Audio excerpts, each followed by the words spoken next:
ഖുറേഷിയോ അതോ സ്റ്റീഫനോ?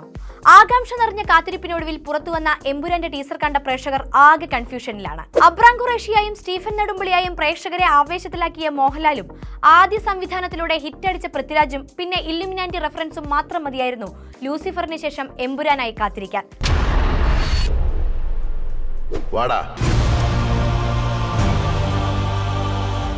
മോഹൻലാൽ ഖുറേഷിയായും സ്റ്റീഫനായും വേഷപ്പകർച്ച നടത്തുന്നുണ്ടെങ്കിലും ഇത്തവണ ഖുറേഷിയിലൂടെയാണ് കഥ പോകുന്നത് എന്ന തോന്നൽ ടീസർ നൽകുന്നുണ്ട്. ലൂസിഫറിലെ ഇമോഷണൽ ഡ്രാമകൾക്ക് എന്തായാലും എമ്പുരാനിൽ സ്കോപ്പ് കുറവാണെന്നാണ് ടീസർ നൽകുന്ന സൂചനകൾ.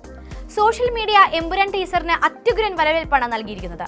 ടൊവിനോ തോമസ് അവതരിപ്പിക്കുന്ന ജതിൻ രാംദാസ് എന്ന കഥാപാത്രത്തിന്റെ ക്യാരക്ടർ പോസ്റ്റർ നേരത്തെ പുറത്തു വന്നിരുന്നു.